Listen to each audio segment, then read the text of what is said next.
माता की जय। We love you Modi ji. Operation Sindoor बधाई। मोदी जी तेरा नाम रहेगा जब तक सूरज चांद रहेगा। मोदी जी तेरा नाम रहेगा। आपसे मिलकर बहुत खुश हुए हैं। हम आपसे आपके नाम से बहुत ज्यादा प्रभावित हैं।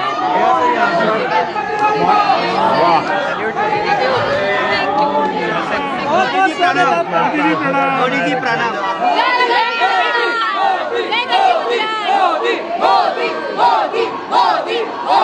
भारत माता की जय। भारत माता की जय। इंडिया और जापान की जो दोस्ती है वो वर्ल्ड फेमस है और इनके बीच एक हेल्दी कंपटीशन देखने को मिलता है। लेकिन आज जो है जापान की तरफ से एक बड़ी खबर ये आई है कि जापान के एक बिजनेस निगोशिएटर हैं जो कि टॉप बिजनेस निगोशिएटर, उन्होंने यूएस जाना था डील के लिए, उन्होंने अपना यूएस का जो विजिट है कैंसिल कर दिया। अगर मैं ये कहूँ कि जापान ने अपना यूएस विजिट कैंसिल कर दिया तो ये बात गलत नहीं होगी। और बड़ी खबर ये भी है कि जापान इंडिया के अंदर बड़ी इन्वेस्टमेंट करने जा रहा है।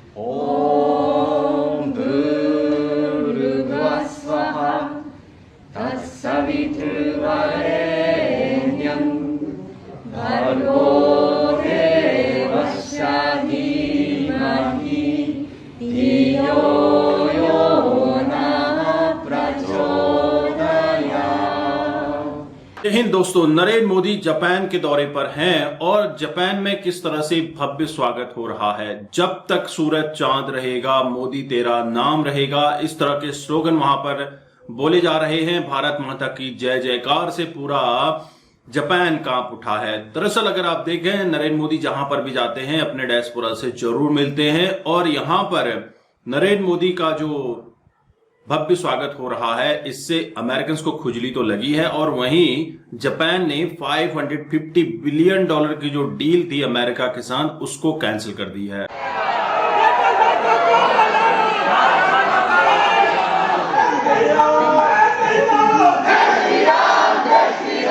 ये इस वजह से हो रहा है कि कल जो है ट्रंप ने टैरिफ इंडिया पे जब इम्पोज किए तो जापान ने इंडिया को फॉलो करते हुए ट्रंप को आंखें दिखा दी हैं।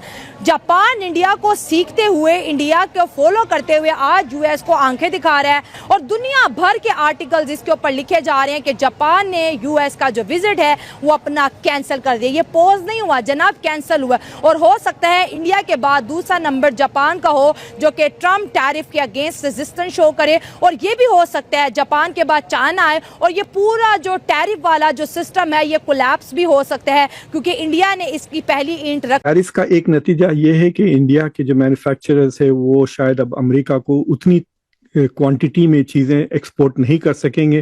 तो इंडिया के लिए ये जरूरी है कि दूसरे मार्केट्स ढूंढे और जापान एक ऑल्टरनेट मार्केट बन सकता है।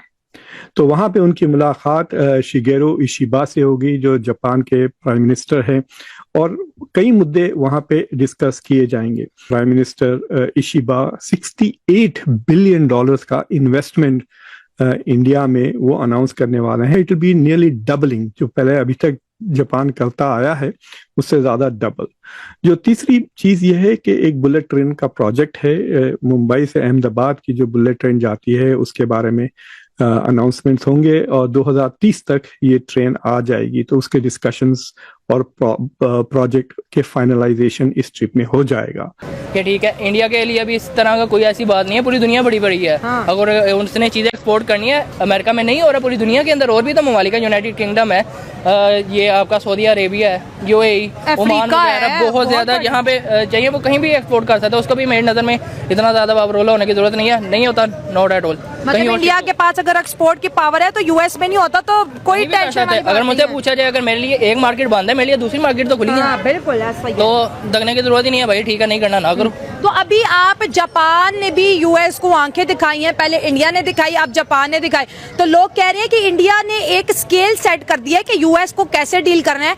जापान ने क्योंकि इंडिया से पहले डील कर ली थी, अब उसको लगता है कि मैंने ये डील गलत करी। मुझे लगता है कि इंडिया को देख देख के बकाया कंट्रीज में भी पावर आ रही है ट्रम्प के अगेंस्ट जाने की। तब्दीली आती है एक बंदे के साथ, तब्दीली आ नहीं रही, तब्दीली आ रही है। अब हर कोई जो है स्ट्रॉन्ग होता जा रहा है, मेंटालिटी सबकी चेंज होती जा रही है। इसी तरह एक बंदा उठता है आहिस्ता आहिस्ता उसके पीछे मजमा जमा हो जाता है। और वही बात मैंने कही थी, जो पावर शिफ्ट होनी है इस तरीके से अब होती वो नजर भी आ रही है। इस वक्त जब अमेरिका अपनी अकड़ दिखा रहा है ट्रंप अपनी सनक दिखा रहे हैं, उस वक्त नरेंद्र मोदी का चीन और जापान का यह दौरा बहुत इंपॉर्टेंट है। चीन के साथ भारत के संबंध सुधर रहे हैं। पीएम मोदी के स्वागत के लिए चीन में जोरदार तैयारियां हो रही, लेकिन चीन जाने से पहले पीएम मोदी जापान जा रहे हैं। मेक इन इंडिया में जापान एक बड़ा सहयोगी देश है। गुजरात में जापान की निप्पॉन स्टील 1500 करोड़ रुपए का निवेश कर रही है।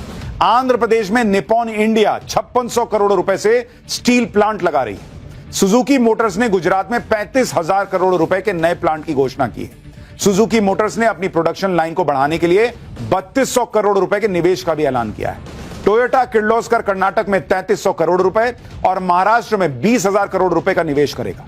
रियलिटी सेक्टर में सुमितोमो रियलिटी कंपनी भारत में 41,000 करोड़ रुपए से ज्यादा का निवेश किया है। जापान की कंपनियों के साथ पार्टनरशिप से भारत के लघु और मध्यम उद्योग को फायदा हो रहा है। टोक्यो इलेक्ट्रॉन, फूजी फिल्म और टाटा इलेक्ट्रॉनिक्स मिलकर सेमीकंडक्टर इकोसिस्टम भी बना रहे हैं। फुजित्सु कंपनी अपने ग्लोबल कैपेसिटी सेंटर में 9,000 भारतीय इंजीनियरों की भर्ती कर रहा है, जिससे आईटी सेक्टर से जुड़े लघु और मध्यम उद्योगों को बढ़ावा मिल सके। यानी ट्रंप जितना भी जोर लगा ले, कितना भी टैरिफ लगा ले, भारत ने इसका तोड़ निकाल लिया है और अपने रास्ते खुद बना रहा है। इंडिया अब टोटल फोकस जापान की तरफ कर रहा है, तो यूएस की तरफ नहीं। कह रहे हैं कि इंडिया और जापान मिलके यूएस को टक्कर देने वाले हैं। जापान ने जो विजिट कैंसिल किया, आपको क्या लगता है कि जापान भी ट्रंप से उकता चुका है? वैसे तो देखा जाए तो जैसे ट्रंप की पॉलिसी हैं, उन्होंने काफी ज्यादा टैक्सेस लगाए, पाकिस्तान पे भी लगाए, ऐसे चाइना पे लगाए, ऐसे ही वो डिफरेंट कंट्रीज पे लगा रहा है। तो इसकी बेस करते हुए साफ जरूर उन्होंने देखा कि हमारा बेनिफिट अब ट्रंप की तरफ नहीं है, तो उन्होंने डायरेक्शन चेंज की, वो जापान की तरफ गए और जापान ने उनको बताया है कि हम अब खुद भी कुछ कर सकते हैं, हम ट्रंप के बगैर भी चल सकते हैं। तो मेरे ख्याल में यूएस को भी वो पीछे छोड़ देंगे। अब यूएस ने एक डिमांड रखी है कि आपने ना 550 बिलियन डॉलर की ना इन्वेस्टमेंट यूएस के अंदर करनी है, जापान से डिमांड किया। आपको क्या लगता है कि जापान 550 बिलियन डॉलर अमेरिका में लगाएगा? इस वक्त जापान खुद एक ब्रांड है। सही बात। हाँ, तो जब जापान ब्रांड है तो डेफिनेटली वो अपना प्रॉफिट वो वहाँ पे इन्वेस्ट करेगा जहाँ से उनसे बेनिफिट मिलेगा। दोस्तों, जापान और भारत के रिश्ते नो डाउट काफी अच्छे रहे हैं पहले से भी और आने वाले समय में भी मजबूत रहेंगे। जापान और भारत की फ्रेंडशिप काफी पुरानी भी है और आप देखते हैं जापानीज कंपनीज लगातार भारत में इन्वेस्टमेंट करती हैं। और वहीं जो यूएस की तरफ होने वाली 550 बिलियन डॉलर की डील थी, उसको अभी रोक दिया गया है। सुनने में तो ये भी आ रहा है कि जो 550 बिलियन डॉलर की डील है वो भारत के साथ करना चाहते हैं। अब नरेंद्र मोदी के साथ ये नेगोशिएटर बात करेंगे किस तरह से नरेंद्र मोदी सरकार उनको सुरक्षा या फिर अगर हम बात करें सहूलियत प्रोवाइड करती हैं तो डेफिनेटली वो भारत में आ सकते हैं। इससे पहले कई कंपनीज लगातार भारत में काम कर रही हैं, उनको भारत से काफी अच्छा प्रॉफिट होता है और इसी वजह से हाल ही में जापान ने कहा कि हम 10 ट्रिलियन येन का इन्वेस्टमेंट भारत में करेंगे। अब अगला इन्वेस्टमेंट आएगा, ये नरेंद्र मोदी की विजिट से जरूर पता चल रहा है और कहीं ना कहीं ये जो पैसा अमेरिका जाना था यह भारत आएगा। और अब भारत ने अपने पंख पसारने शुरू कर दिए हैं, पंख फैलाने शुरू कर दिए हैं। अमेरिका के टैरिफ का करारा जवाब दिया जा रहा है और जहां जहां भारतीय हैं स्वदेशी प्रोडक्ट का ही इस्तेमाल कर रहे हैं और